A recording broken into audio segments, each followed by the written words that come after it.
Yo, what's good? Welcome back to Casual Takes, where today I'll be talking about how the Kevin Durant led Suns team has just been swept by the Timberwolves and Anthony Edwards. And I'm going to break this down into sort of two parts of the video. The first part will be about the series itself and why it happened and how it happened. And then the second part is going to be what it means for the future of the Phoenix Suns.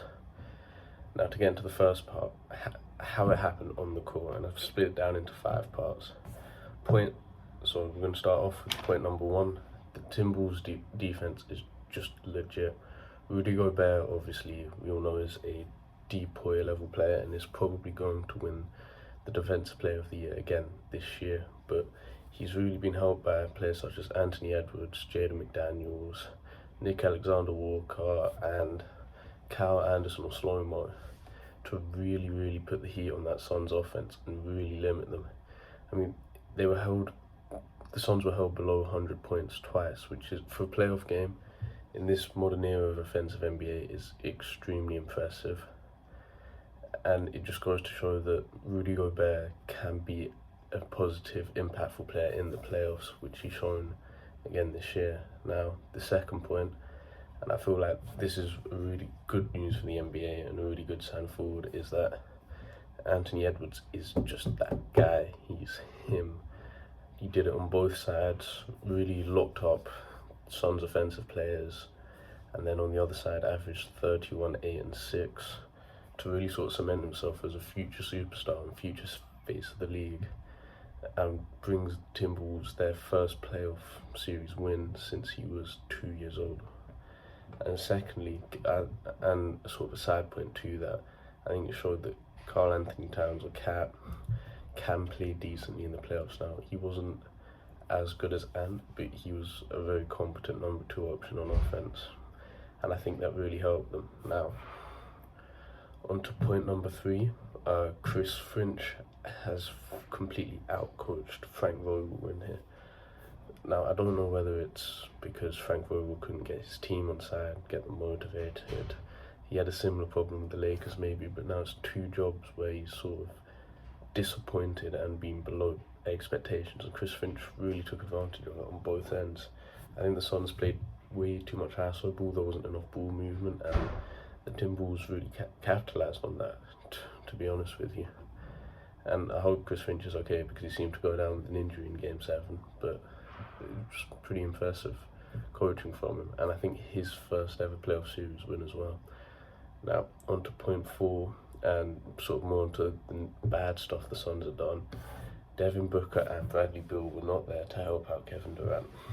Despite an amazing final game from Booker, where he dropped 49, 5 and 6, he was really bad for the other 3 games, and Bradley Beal was just bad in general, especially in the last game. Only 9 points, fouled out, had more fouls and turnovers than he did points, after saying he doesn't get swept, which was quite clearly nonsense. And they weren't able to provide the offensive help to someone like KD, who had a pretty impressive series, I think averaging 25 on decent efficiency.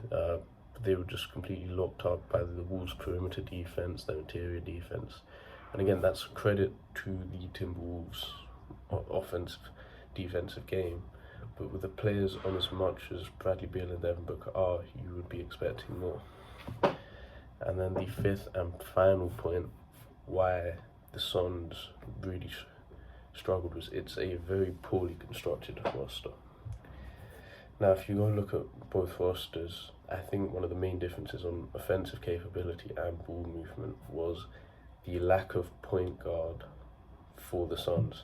Now, the Timberwolves have Mike Conley, who is past his prime, if we're being honest, but still a very capable point guard of organising the offense, whereas the Suns were trying to run sort of a Devin Booker, Bradley Beal backcourt, where they're not bad secondary playmakers, but neither of them are a primary playmaker, and they both sort of really struggled to get the offense going, get the ball movement correct, etc, etc. And then the other thing is the Suns roster lacked depth. I mean, Eric Gordon played 39 minutes in that elimination game. That's more than pretty much every other Timberwolves player not named Anthony Edwards. I mean, KD and Booker had more minutes than anyone else in this series by quite a margin as well. And they effectively played every available minute that wasn't a blowout, which I think really shows how poor depth the Suns were. You can put it down to sort of missing someone like Grayson Allen, but missing one player shouldn't mean Eric Gordon is now playing 40 minutes in an elimination game.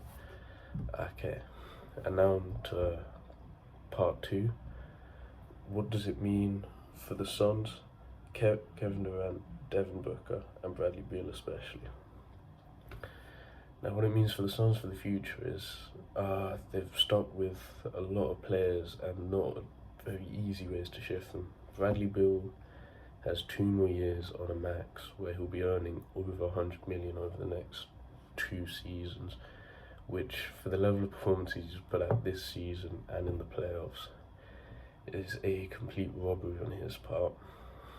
They're completely out of draft picks. They have one draft pick they have control of until 2031, and that's the 22nd pick in this year's draft. Every other first round or second round pick has either been given away or is part of a pick swap, meaning they're not able to trade them to make any more moves. So it's a long time ahead, because the Suns now can't tank, because if they tank, their picks will be given up, and they can't sort of dip in and find a superstar in the second round like Jokic, because they don't own any of their second round picks either. So it's a long-term thing for the Suns. I think we're going to be looking at KD and Booker both trying to find a way out.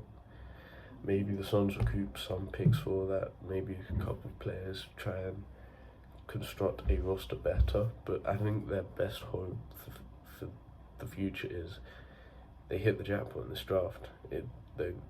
Hope they get a point guard that can organise the offense readily, and etc. etc. Now on to the players bits. Well, I don't think Kevin Durant's stock's fallen, and I think we already know sort of where Devin Booker is, so his stocks have fallen slightly, because I think this series showed that Anthony Edwards is the shooting guard in the league, not Devin Booker.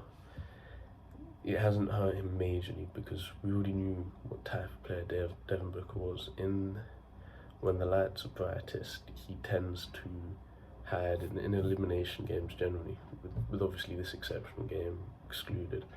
I think the person that loses the most often this is Bradley Beal.